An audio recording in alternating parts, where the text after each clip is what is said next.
ଅନୁଗୁଳ ଜିଲ୍ଲା ନାଲକୋ ଥାନା ଅନ୍ତର୍ଗତ ବଳରାମ ପ୍ରସାଦ କେନ୍ଦୁପାଟଣା ସାହିର ଛବି ବେହେରାଙ୍କ ପୁଅ ଆନନ୍ଦ ବେହେରାଙ୍କ ସନ୍ଦେହଜନକ ମୃତଦେହ ନାଲକୋ ଆସ୍ପଣ୍ଡ ନିକଟ ରେଲୱେ ଟ୍ରାକ୍ ନିକଟରୁ ଉଦ୍ଧାର ହୋଇଥିବା ଘଟଣା ଅଞ୍ଚଳରେ ଚାଞ୍ଚଲ୍ୟ ସୃଷ୍ଟି କରିଛି।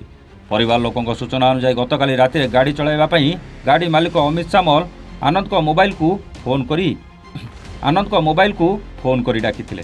ଏହାପରେ ଆନନ୍ଦ ଘରୁ ବାହାରି ଯାଇଥିଲେ, କିନ୍ତୁ ଆଉ ସେ ଘରକୁ ଫେରି ନଥିଲେ। ଆଜି ସକାଳେ ବିଶେଷ ସୂତ୍ରରୁ ଖବର ପାଇ ଆନନ୍ଦଙ୍କ ସାନ ଭାଇ ସାନନ୍ଦ ବେହେରା ଘଟଣାସ୍ଥଳରେ ପହଞ୍ଚିଥିଲେ। ସେଠାରେ ଅନୁଗୁଳ ତାଲଚେର ରେଲୱେ ଟ୍ରାକ୍ ନିକଟରେ ଘରଠାରୁ ପ୍ରାୟ 900 ମିଟର ଦୂରରେ ଆନନ୍ଦଙ୍କ ମୃତଦେହ ପଡ଼ିଥିବାର ସେ ଦେଖିଥିଲେ। ସେ ସଙ୍ଗେ ସଙ୍ଗେ ନାଲକୋ ପୁଲିସକୁ ଜଣାଇବା ସହ ଘର ଲୋକଙ୍କୁ ଖବର ବି ଦେଇଥିଲେ। ଘଟଣାକୁ ନେଇ ପରିବାର ଲୋକ ହତ୍ୟା ବୋଲି ସନ୍ଦେହ ପ୍ରକାଶ କରିଛନ୍ତି।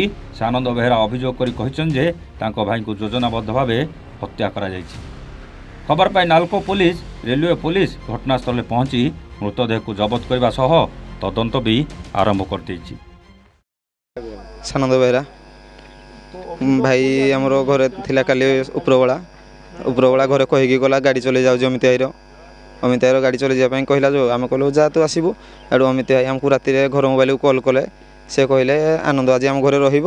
ସେ ରହିକି ଏଠି ରାତିରେ ଖାଇ ପିଇକି ରାତିରେ ଆମର ମାଟି ଟଣା ହେବ। ମାଟି ଟାଣିବା ପରେ ସେ ସକାଳ ପାଇଲେ ଘରକୁ ଯିବ। ଆଉ ଯେତେବେଳେ ସକାଳ ପାଇଲା ଆମ ଘରକୁ ବି ସେ ଆସିନଥିଲା ଭାଇ। ତାପରେ ଯେତେବେଳେ ଆମ ସାହି ଲୋକ କହିଲେ ରେଲୱେରେ ଜଣେ କିଏ ପଡ଼ିଛି, ଯେତେବେଳେ ଆମେ ଆସିକି ଦେଖିଲୁ ନିଜ ଭାଇ ପଡ଼ିଛି। ଆଉ ଆନନ୍ଦ ବେହେରା ବଳରାମ ପ୍ରସାଦ କେନ୍ଦୁପାଟଣା ସାହି। ସନ୍ଦେହ କ'ଣ ଅଛି, ଗାଡ଼ି ଆଡ଼େ ଯେହେତୁ ଯାଇଥିଲା ମାଟି ଟାଣି କ'ଣ ହେଲେ ତାକୁ ଯାହାହେଲେ ହେଇଥିବ କିଛି, ତାକୁ ଆଣିକି ଏଠି ଶୋଇ ଦେଇଛି। ଦେହରୁ ସେ ଭାଇର ନିଆରୁ ଚାହୁଁଛୁ। ଅନୁଗୁଳରୁ ମାଗୁଣୀ ଚନ୍ଦ୍ର ନାୟକ ରିପୋର୍ଟ, ଏୱାନ୍ ଓଡ଼ିଶା।